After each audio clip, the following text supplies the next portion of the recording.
Guys দীঘাতে গিয়ে খেলাম ইয়া বড় সাইজের কাঁকড়া আর এত বড় মাছ। আর আমরা তিনজনে মিলে করেছিলাম টুইনিং। আর সমুদ্রে গিয়ে তো করলাম দারুণ এনজয়। আর জানো দীঘার মতো জায়গায় আমরা 400 টাকার হোটেলে থেকেছিলাম গাইস। আর কি কি করলাম চলো তাহলে ভিডিওটা শুরু করা যাক। দেখতে থাকো আজকে ভিডিওটা। প্রথম দিন গিয়েই আমি আর সুমি চলে গিয়েছিলাম বাবার কাছে পুজো দেওয়ার জন্য। আমি আর সুমি গিয়েছিলাম দীঘার চন্দনেশ্বর বাবার মন্দিরে পুজো দেওয়ার জন্য। আর এখানে দেখেছে কত গোমাতা রয়েছে, কত সুইট তাই না। ওদের একটু আদর করছিলাম, ওদের একটু একটু করে আদর করেই চলে গিয়েছিলাম পুজোর জন্য ডালা কেনার জন্য।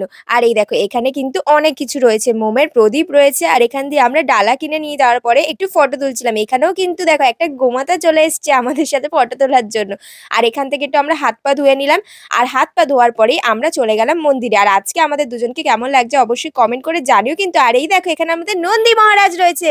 আরে দেখো নন্দী মহারাজের সামনে থেকে একটু প্রণাম করি আমরা চলে গেলাম মন্দিরের ভিতরে। আর মন্দিরের ভিতরে গিয়ে তোমাদেরকে একটু বাবার দর্শন করে নিলাম। তোমরাও একটু কমেন্টে লিখে দিও হর হর মহাদেব। আর তারপরে পুজো দিয়ে আমি চলে আসলাম আমার মনের ইচ্ছে জানানোর জন্য নন্দী মহারাজের কাছে। নন্দী মহারাজের কাছে নিজের মনের ইচ্ছে জানানোর পরে আমরা এখানে ধূপকাঠি মোমবাতি জ্বালিয়ে একটু গোমাতাদের প্রসাদ খাইয়েই আমরা প্রণাম করছিলাম। আর তখনই যেন একটা হনুমান এসে আমাদের একটা প্রসাদের প্লাস্টিক তুলে নিয়ে চলে গিয়েছিল। ভালোই হয়েছে বলো। আমি মনে করি হনুমান বাচ্চাটা ভগবান রূপে এসে প্রসাদটা তুলে নিয়ে গেছে, তাই তো বন্ধুরা। তারপর এখানে প্রণাম করেই আমরা চলে গেলাম হোটেলে গিয়ে খাওয়া দাওয়া করে নিলাম। আর আজকে আমি আর সুমি খেয়েছিলাম ভেজ।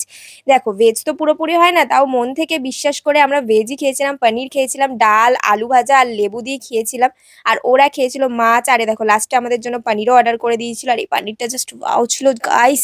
তারপরে আমরা একটু বিচে চলে এসেছিলাম। আর বিচে এসে তো দারুণ এনজয় করেছি, আমরা তিনজন মিলে দারুণ মজা করেছিলাম গাইস। তারপরে সন্ধ্যাবেলা আমার শরীরটা একটু অসুস্থ হয়ে গিয়েছিল, তাই জন্য আর কোনো ক্লিপ নিতে পারিনি, এমনকি আমি ঘুরতেও বেরাইনি, একদম ডাইরেক্ট ডিনার করতে গিয়েছিলাম। আর ডিনারে আমি নিয়েছিলাম রুটি আর মটর পনির, এটাও খেতে বেশ টেস্টি ছিল। আর জানো তো এখানে এসে আমার অনেক সাবস্ক্রাইবার বন্ধুদের সাথে দেখা হয়েছিল। এই সুইট বনুটা আমাকে একটা চকলেটও দিয়েছিল। থ্যাংক ইউ বনু, থ্যাংক ইউ সো মাচ। আর এটা হচ্ছে দীঘার নেক্সট ডে। সকাল সকাল উঠেই আমি চলে গিয়েছিলাম ব্রেকফাস্ট করার জন্য। আর এখানে একটু আমি ঢং করে চামচ দিয়ে একটু ডিম টোস্ট খাচ্ছিলাম। বাড়িতে আমি হাত দিয়ে খেয়ে নিই, জাস্ট ভিডিওর জন্য একটু চামচ দিয়ে খাচ্ছিলাম বুঝলে। আর লুচিও খেয়েছি, কিন্তু একটা লুচি খেয়েছি, ভেবো না যে সব আমি খেয়েছি। চলো এবার তোমাদের সাথে একটু 400 টাকার হোটেলটা শেয়ার করি গাইস। এটা কিন্তু কেউ বলতেই পারবে না যে এটা 400 টাকার হোটেল, এত সুন্দর। গাইস আমি তো এখন আছি বালাজিতে, মানে দীঘার বালাজি হোটেলে। আর এখন আমি তোমাদের সাথে শেয়ার করবো এখানকার সুন্দর একটা রুম। দেখো এখানে সুন্দর একটা বেড রয়েছে। এখানে কিন্তু তোমরা আরামসে তিনজন তো থাকতে পারবেই। আর দেখো এখানে ব্ল্যাঙ্কেটও কিন্তু রয়েছে, একদম পরিষ্কার পরিচ্ছন্ন সবকিছু। আরে দেখো এটা কিন্তু এসি রুম, এসি রয়েছে, একটা ছোট ফ্যান রয়েছে এখানে। আর এখানে কিন্তু তোমরা এখানে একটা টিভিও পেয়ে যাবে। এ দেখো টিভিও রয়েছে এখানে, একটা মিরর রয়েছে, একটা চেয়ার, একটা সেন্টার টেবিল রয়েছে। আর দেখো এখান দিয়ে কিন্তু ভিউটা জাস্ট ওয়াও। চলো তোমাদেরকে ভিউটা একবার দেখিয়ে দিই।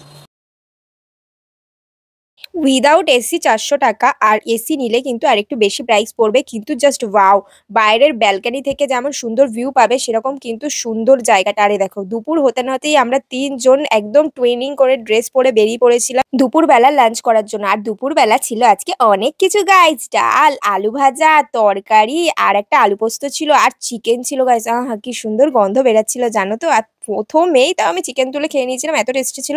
তারপরে সন্ধ্যাবেলা আমরা একটু ঢেউসাগরে গিয়েছিলাম। ওখানে গিয়ে তো অনেক অনেক সাবস্ক্রাইবার বন্ধুদের সাথে দেখা হয়েছিল। দীঘাতে গিয়ে আমি বুঝতে পেরেছি যে তোমরা আমাকে কতটা ভালোবাসো। তো সবকিছু ভগবানের আশীর্বাদ আর তোমাদের ভালোবাসা।